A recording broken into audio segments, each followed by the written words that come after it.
కోనసీమ జిల్లాకు చెందిన నర్సిపూడి గ్రామ నివాసి వ్యవసాయ కార్మికుడు గుత్తుల రామకుమారుడు కార్తికేయకు బోన్ మ్యారో ఆపరేషన్ నిమిత్తం కాకినాడ ఆసరా స్వచ్ఛంద సేవ సంస్థ ఆర్థిక సహకారానికి ముందుకొచ్చింది. బుధవారం స్థానిక ఎద్దునగర్లో ఉపాధ్యాయులు సునంద స్వగృహంలో 30,000 రూపాయల చెక్కును వ్యవసాయ శాఖ కాకినాడ రూరల్ అధికారి చీకట్ల సత్యనారాయణ, డీజీపీ కార్యాలయం మంగళగిరి సబ్ ఇన్స్పెక్టర్ మొహమ్మద్ సాదిక్లు కలిసి కుటుంబానికి చెక్కును అందించారు. ఈ సందర్భంగా సత్యనారాయణ మాట్లాడుతూ 8వ క్లాస్ చదువుతున్న కార్తికేయ త్వరలో కోలుకుని ఆనందకర జీవితాన్ని కొనసాగించాలన్న ఆకాంక్షను వ్యక్తం చేశారు.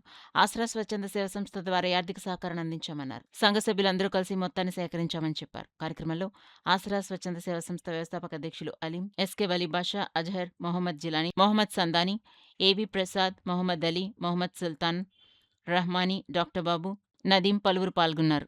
ఆసరా చారిటబుల్ ట్రస్ట్ ద్వారా మనకి ఇప్పుడు కార్తికేయ అనే అబ్బాయి నర్సిపూడి కోనసీమ జిల్లా బోన్ మ్యారో క్యాన్సర్తో ఇబ్బంది పడుతున్నారని తెలిసింది. దీనికి ట్రీట్మెంట్ నిమిత్తం దగ్గర సుమారుగా 35 లక్షల వరకు కూడా ఖర్చు అవుతుందని చెప్పారు. మన గవర్నమెంట్ ద్వారా కొంత సహాయం అదే కొంతమంది దాతలు కూడా ఇవ్వడం జరిగింది. మా ఆసరా చారిటబుల్ ట్రస్ట్ ద్వారా కూడా ఇది కొంచెం ఖర్చుల నిమిత్తం ఒక 30,000 వరకు కూడా మా ఉద్యోగస్తులందరూ కూడా పోగేసి ఇవ్వడం జరుగుతుంది.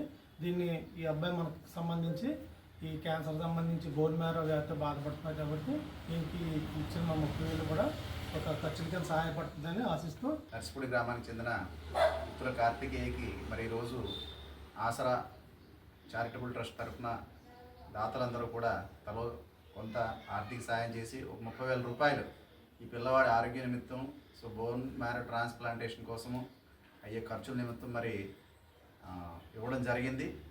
ముందుకు వచ్చిన దాతలందరూ కూడా చాలా 2 రోజుల్లోనే ఈ 30,000 రూపాయలు కలెక్ట్ కావడం జరిగింది.